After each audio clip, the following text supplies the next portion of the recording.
Joining us on Author's Corner this time around is Joseph Way. The name of his book is Pain in the Gut. I think that says it all. Joseph, thanks so much for coming on the show. Sure. Let's talk about just even the title, provocative, right? Pain in the gut. And your life has been in service with ministry and also helping people. And you talk Right. about, in this book, you talk about addiction. What made you write the book? What sent you in that Okay. direction? I worked for a number of years in the field of drug and alcohol rehabilitation. And so, working with them very closely, I had to come up with some stuff that I thought would be helpful to them. But that's how it got started. I was assigned in the military to work with them, and I began to try to put things together once I was officially assigned to working in that area. Yeah, and and working in that area, what did you discover? I can imagine when you first started doing it, it must have been difficult because you try to It pull was. apart what is it that people are struggling with and how do I help Okay, them? right. In the book, I have a diagram, a model that helps to describe, I think, how people make their major decisions. And then that diagram also helps to describe how people uh, become, I guess, addicted. And having worked that out and discovered that process, I began to work closely with them. And I had a 300, I think is what it was, records that I kept, precise records of each of the people as they entered the program. I personally interviewed them. And I discovered that every one of them, almost without exception, I cannot remember anyone that was an exception, when asked, "What do you think of yourself?" They said, "I'm no damn good." And I began to work with that. And that was a shocker to me. I realized now as I work that this is the key to becoming addicted. People who feel no good, that terrible pain in their gut that they can't get rid of. And so, with that awareness, then you have outlined or designed the process of rehabilitation to help them overcome that terrible pain in the gut. And in the book, I have a lot of directions in terms of what might be done to help these people overcome that terrible pain. Yeah, we should say again, you can get the book on Amazon, Barnes and Noble, and the tagline right in the beginning: unhealthy behavior, abuse, and addiction come from a Right. pain in the gut. Prevention, Hmm. recovery, and renewal come from appropriate love.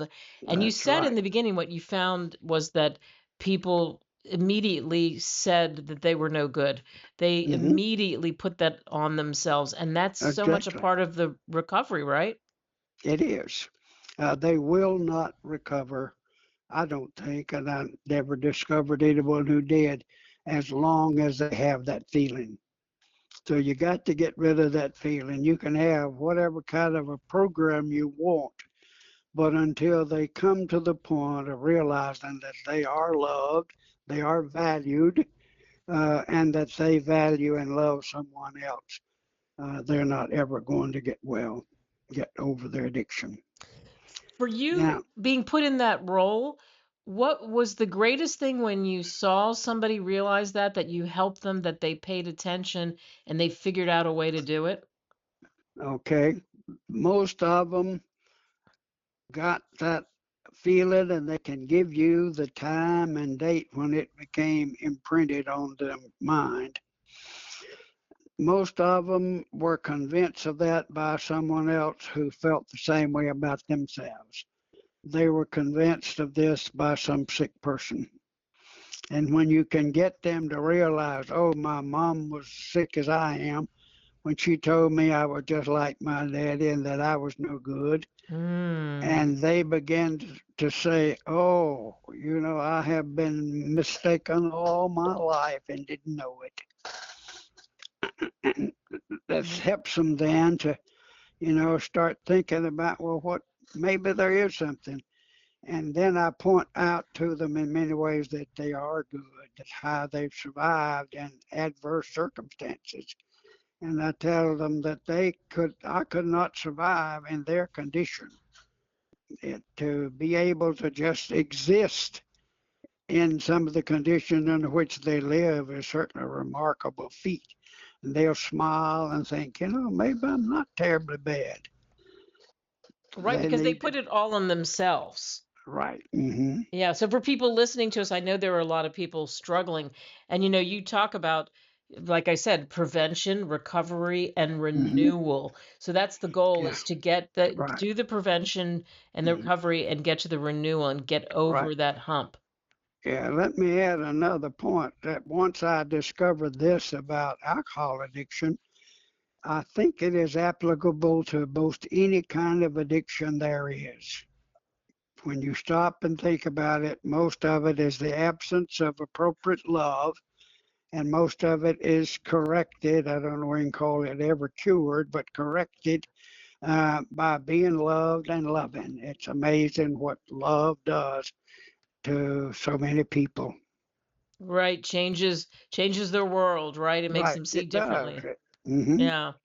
Yeah, Right. for you writing the book, and so you're going back in history and because all the cases and all the people you dealt with, Mm-hmm. was it when you finished the book, was it kind of a joy to know, hey, I'm going to put this out there in the world so more people can get help? Right. I'm hoping that it opens the door to what the primary cause is, and then also provide some help in the corrections of it. I have a second model in the book that offers some help in terms of how one remains free from the addictive actions simply by doing all the good that they can and becoming involved in positive things so that they don't have time or need for what that was doing for them. Right. And when you talk about addiction, it's not just it can be drugs, it can be alcohol, it can be so many other things. Sure, just any addictive process in life. Even religion can be addictive. Yeah. Yeah. Right, right. So, And you know that from, of course, from all of your right. preaching and whatnot, Hmm. and seeing that. Right. So again, the book, you can get it on Amazon or Barnes and Noble, and we're really weaving it into the conversation, this wonderful conversation. But what do you hope people take away when they read your book? I want them to realize that if they have had trouble with any kind of addiction, that there's hope. And I've tried to point out how that can come if they will read the book and follow what's there. When you started your path, did you ever think that you would end up being able to help people also in this way? No, I didn't, but I'm happy to do so. And so it was really do you feel like it was a blessing that you were led down that path as well? Probably so, yes. When I was run out of the state of Mississippi because I was working and trying to get the churches integrated, I thought, well, that's a pretty rough day, but then maybe that was the best thing that ever happened to me. Right, because it led you in other directions, and it also led Right. you to Hmm. places where you were in the Philippines, and you went to so many Right. other places Hmm. ultimately. So even when, as you were pastoring or you were a chaplain, you could see some of the addictive behaviors and the Oh, unhealthy sure, behavior. sure, quite frequently. And early on, I knew nothing about it or what to do to try to help them. But after working with them, I let them teach me as much as anything in terms of exactly where they were and what they thought, how they felt. And this how I came up with the title for the book, The Pain in the Gut, because that's the way they talk about how this inner pain that they had to have something to get rid of it. And of course, alcohol or drugs would do it for a little while. It would make them feel a little less bad if it didn't make them feel good. And they finally wound up just doing that every time they had the pain. They would either drink or use drugs, you see, to quieten it down till the next time around, and then they'd start over. But what they didn't realize was that that pain was going to produce, that answer was going to produce another problem because they would become addicted then after a while. Right. And so it's breaking the Yeah, cycle. A pain in right. the gut. Joseph Way, thank you so much. Thank you.